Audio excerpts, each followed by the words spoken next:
बिस्मिल्लाहिर्रहमानिर्रहीम अस्सलाम वालेकुम। मैं जी तुहाडा दोस्त साबर पंजाबी ते अज छोटी जी वीडियो इहदे विच अल्लाह पाक दी कुदरत विखाई गई है कि अल्लाह पाक ने जो चाहा वो ही होया और उहदे हुक्म तो बगैर कुछ भी नहीं हो सकता। अल्लाह पाक फरमाने अल्लाह पाक ने कोई भी काम कहना कुन वो हो जाना और साडा यकीन है कि जो अल्लाह पाक चाहे वो ही हुंदा, उहदे तो इलावा होर कुछ नहीं हो सकता। अगर पूरी दुनिया रल के तुहाडा नफा करना चाहे नहीं कर सकती जिन्ना चਿਰ मालक ना चाहे। अगर पूरी दुनिया रल के तुहाडा नुकसान करना चाहे नहीं कर सकती जिन्ना चਿਰ अल्लाह ना चाहे। अज की छोटी जी वीडियो इहदे विच असीं तुहानूं विखाउने आ कि एक बगला है बहुत वड्डा ते ओह जिहड़े दरियावां दे विच हुंदे ने समुद्रां दे विच ਉਹ मच्छी नूं तां सੱਟ के ना ते एवें करके झुकदा है ते ਉਹਦੇ ਮੂੰਹ ਦੇ ਵਿੱਚ चली ਜਾਂਦੀ।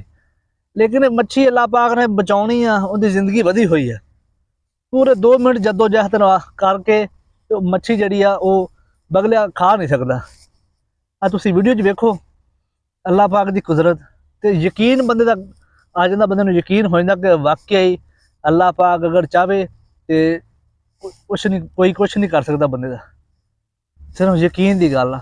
तुसीं वीडियो वेखो ते माशाअल्लाह अल्लाह पाक ने अपने हथ रखी हर शै, रिज़्क अल्लाह पाक ने अपने हथ रखिया ते मौत दा किसी नूं नहीं दस्सिया।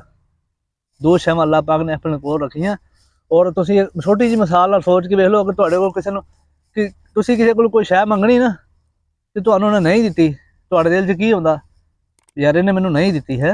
तुसीं मालक कोलों मंगदे जे ਉਹ दे ही जांदा। असीं गुनाह भी करदे आ, ਜਿਹੜਾ फरिश्ता साडे गुनाह रात नूं लैग जांदा अल्लाह पाक उहदे हत्थ साडा रिज़क भेजदा सवेर नूं, फिर होया ना गफूर रहीम। ते साडा सिर्फ यकीन दी गल आ, यकीन कामल होना चाहिदा ते मंगना रब दी ज़ात कोल चाहिदा, उहदा कोई शरीक नहीं जे। मैं कोई मौलाना नहीं, मैं कोई फतवे नहीं दे सकदा, लेकिन जिहड़ी गल आ उहदा सारिआं नूं पता हुंदा कि उहदे तो इलावा कोई दे नहीं सकदा। बाकी अजमाई हुई गल आ, तुसीं देख लो, आ वेखदे पै जे अल्लाह पाक दी कुदरत आ।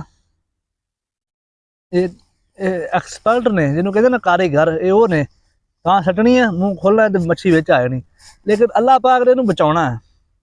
देख लो कितनी जद्दोजहद हो रही है, लेकिन अल्लाह पाक ने बड़ा अल्हम्दुलिल्लाह अल्लाह पाक ने बचाउणा, इहनूं बचा लेना। सुबहान अल्लाह। मकाम शुक्र है सूफी कि खुदा के हाथ है रिज़्क, अगर ये हक भी इंसान को दिया होता तो क्या होता। सुबहान अल्लाह। अल्लाह पाक दी ज़ात बड़ी गफूर और रहीम है।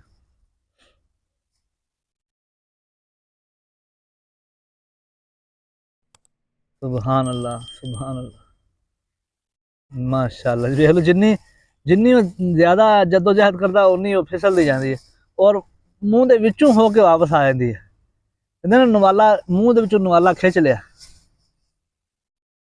देख लो अल्लाह पाक दी ज़ात, सुबहान अल्लाह, सुबहान अल्लाह, माशाअल्लाह।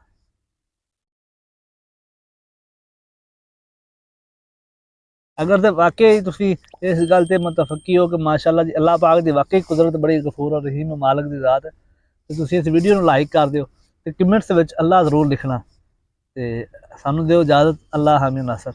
इस वीडियो मुकम्मल वेख सकदे जे।